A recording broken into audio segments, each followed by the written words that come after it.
I received a question from someone in class about reducing fractions, and I thought it might be a good idea, and I thought it would be helpful if I recorded a video and made it for the entire class, since we're going to be encountering fractions quite a bit in this class. Now, before we get into the actual process or doing any examples, I want to just talk about what it means. So what is like the definition of reducing a fraction? What does that mean? So to reduce a fraction means to remove any common factors that are present in both the numerator and the denominator. Now the word factors are things, whether they're numbers or variables, that are multiplied together. So if we look at the numerator and the denominator of a fraction as a string of numbers being multiplied, this will be a little bit more clear. So before I get into that, the way we reduce fractions is using two properties of numbers that I'm sure you're already aware of. The first one is that any number divided by itself is equal to 1. So 5 over 5 equals 1, or 11 over 11 equals 1, and so on. Any number divided by itself is equal to 1. And the second property is that any number times 1 is equal to itself. So 6 times 1 equals 6, or 13 times 1 equals 13, and so on. And so these are the two properties that allow us to reduce fractions. So let's look at an example. We'll start with an easy one. So let's say, reduce the fraction 6 over 15. Well, if we think about factoring a number, or taking a number and rewriting it as the product of other numbers multiplied together, we could say that 6 is equal to 3 times 2, and 15 is equal to 3 times 5. And now we have a common factor of 3 that we could see once we've factored these numbers separately, and we could cancel the 3, and we're left with a 2 on top and a 5 on the bottom. And that's the simplified form of 6 over 15. Now, that's very commonly, this is what your work would look like, but let me include all of the, every single step to sort of emphasize what I mean by these two properties. Any number divided by itself equals 1, and any number times 1 equals itself. So you could look at this as, we could say 6 over 15 equals 3 times 2 over 3 times 5, as I did above. And we could rewrite this as 3 over 3 times 2 over 5. We got a 3 and a 2 on top, a 3 and a 5 on the bottom. And now the 3 over 3, this is the first property from above, this one. Any number divided by itself equals 1, so 3 over 3 equals 1. So that's 1 times 2 over 5. And then the second property, any number times 1 is equal to itself. So 1 times 2 over 5 equals 2 over 5.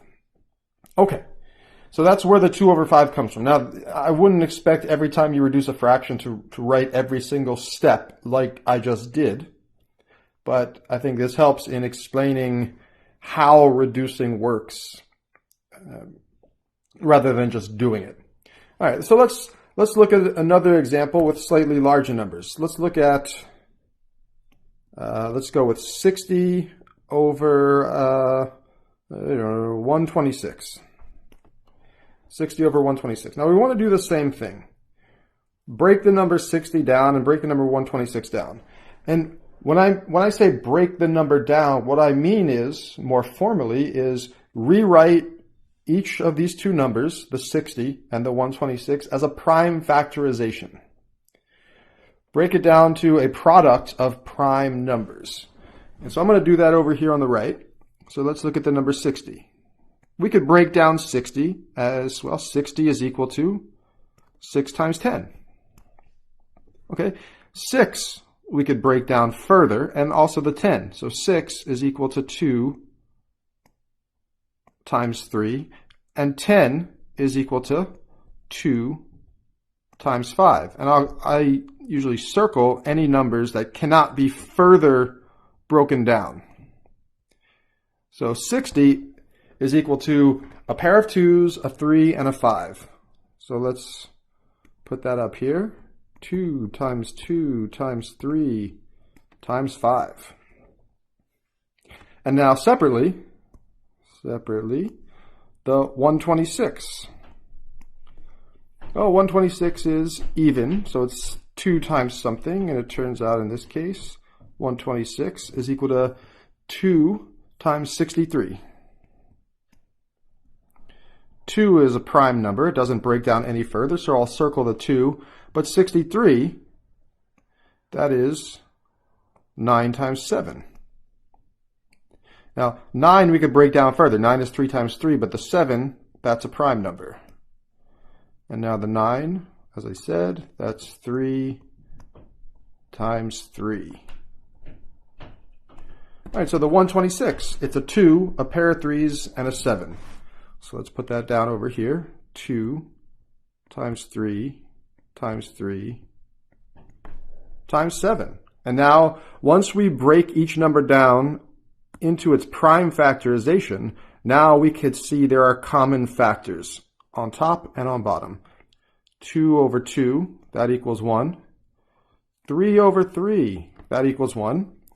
And so on top, we're left with a 2 and a 5, 2 times 5, and on the bottom, we're left with a 3 and a 7. So 3 times 7, and 2 times 5 is 10.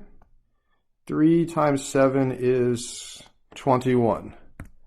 And so that is the simplified fraction. We started with 60 over 126, broke down 60 into its prime factorization. We broke down 126 into its prime factorization. We canceled the common factors because 2 over 2 equals 1 and 3 over 3 equals 1. And we're left with the prime numbers that are not repeated between the numerator and the denominator, and that's the 10 over 21. Okay, and this works with variables as well. Numbers, variables. I said 5 over 5 equals 1, 11 over 11 equals 1. Well, x over x equals 1, y over y equals 1. Any variable, since variables are basically placeholders for numbers, you treat variables like you treat numbers. So they cancel in exactly the same way.